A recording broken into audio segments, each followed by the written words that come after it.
Hi friends, welcome to our channel. నేను మీ MPR. మన రాష్ట్ర ప్రభుత్వ మంత్రి అయినటువంటి నిమ్మల రామానాయుడు గారు ఈరోజు అత్యధికంగా ట్రోల్ అయ్యారు.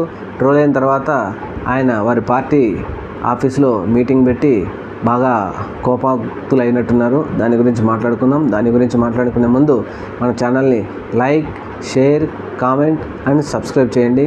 అయితే నిమ్మల రామానాయుడు గారు ఆయనకి ఎందుకు కోపం వచ్చింది, ఆ కోపంలో ఉన్నట్టు ఆవేదన ఏంటి అని చెప్పేసి ఒకసారి చూద్దాం.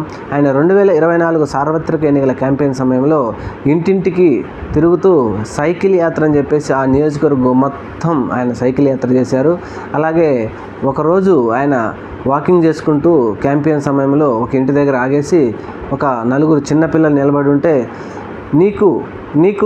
నీకమ్మా మీ అందరికి కలిపి 60,000 రూపాయలు మీ అకౌంట్లో మేము జమ చేస్తాం, ఇంకొక పాప వస్తే కూడా మీకు కూడా చేస్తామని చెప్పేసి ఆయన హైలైట్ చెప్పడం జరిగింది.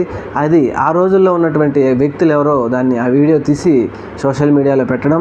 ఆ సోషల్ మీడియాలో పెట్టినటువంటి వీడియో అప్పట్లో అత్యధికంగా వైరల్ అయిపోయింది.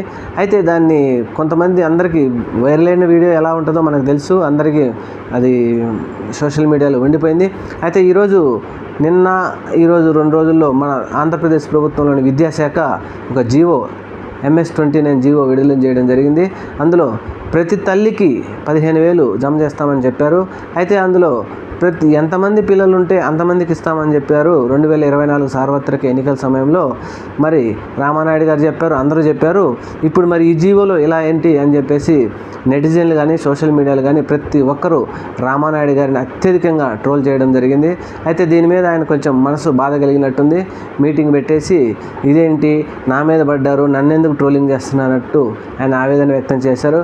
ఈ సమయంలో వైఎస్ఆర్సీపీ పార్టీ మాజీ ఎమ్మెల్యే అయినటువంటి అంబటి రాంబాబు గారు కూడా ప్రెస్ మీట్ పెట్టేసి ఆయన కూడా చెప్పడం జరిగింది. మీరేం బాధపడొద్దండి నిమ్మల రామానాయుడు గారు, ఇలాంటివన్నీ సహజమే, నన్ను కూడా ట్రోల్ చేస్తూనే ఉంటారు, మీరు అవన్నీ పట్టించుకోవద్దు, కానీ మీరు ఇచ్చిన హామీలు మాత్రం నెరవేర్చాలి.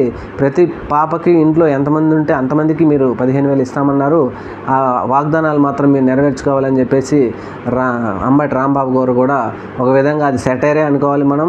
కానీ ఆయన మరి రాబోయే కాలంలో వారి పార్టీ అధ్యక్షులు గారిని అందరినీ ఒప్పించి మరి ప్రతి ఇంట్లో ఉన్న ప్రతి పిల్లలందరికీ ఇప్పిస్తారా, లేదంటే ఈ జీవో విడుదల చేసినట్టుగా ఒక తల్లికి 15,000 ఇస్తారా అనేది చూద్దాం.